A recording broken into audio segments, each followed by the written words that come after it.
সামাজিক জীবনে, রাষ্ট্রীয় জীবনে ঐক্যবদ্ধ থাকার গুরুত্ব। ঐক্যের কোনো বিকল্প নাই।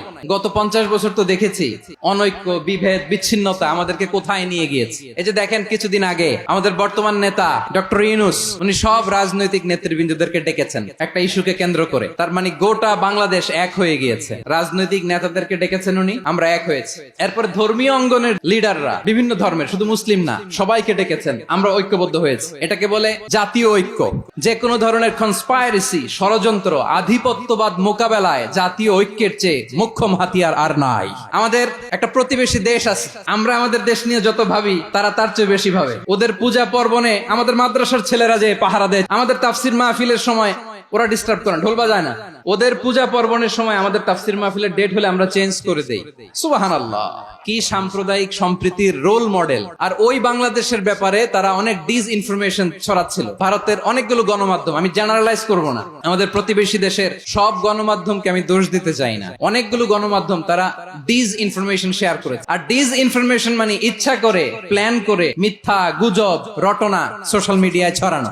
আমরা ব্যথিত হয়েছি, আমাদের হৃদয়ে রক্তক্ষরণ হয়েছে। আমাদের প্রতিবেশী দেশকে বলতে চাই, আমাদের দেশ নিয়ে আপনাদের ভাবার দরকার নাই। নিজের চরকায় তেল দেন, নিজের দেশ নিয়ে ভাবেন।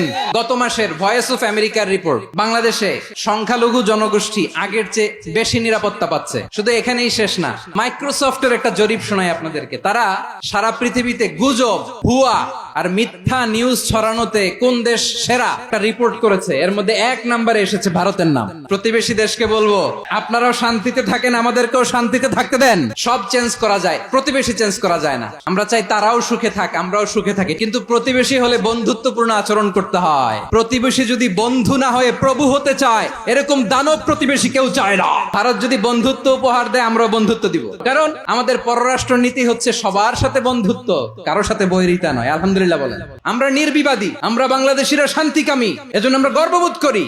তাই প্রতিবেশী দেশকে বলবো, বন্ধুত্ব দিলে বন্ধুত্ব পাবেন, দাদাগিরি নয়। Loud and clear. ভারত যদি বন্ধুত্ব দেখায়, বন্ধুত্ব পাবে। কিন্তু ভারত যদি বাংলাদেশে আধিপত্যবাদ বিস্তার করতে চায়, বাংলাদেশের 18 কোটি জনগণ সেটা রুখে দেবে।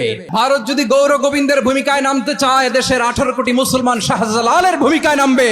তারা বলেছে এদেশে সংখ্যালঘুরা কষ্টে আছে, দুঃখে আছে, এটা কি ঠিক না? তারা ডিসইনফরমেশন শেয়ার করেছে, এটা ঠিক নয়। আমার প্রতিবেশী বন্ধু রাষ্ট্রকে বলবো, আপনারা এটা করবেন না, এটা করবেন না। আমরা শান্তিতে আছি, আপনারাও শান্তিতে থাকেন, আমাদেরকেও শান্তিতে থাকতে দেন। এই যে চিটাগাং এর অ্যাডভোকেট আলিফ হত্যাকাণ্ডে গোটা বাংলাদেশ আমরা ধৈর্যের পরাকাষ্ঠা দেখিয়েছে, চিল্লায় বলেন ঠিক কিনা? আমাদের নেতা আমাদেরকে ডেকেছে, আমরা শান্ত থেকেছি। আমরা শান্ত থাকতে চাই, আমরা ঐক্যবদ্ধ থাকতে চাই। যে কোনো ষড়যন্ত্র রুখে দেওয়ার জন্য ঐক্যবদ্ধ প্রচেষ্টার কোনো বিকল্প নাই।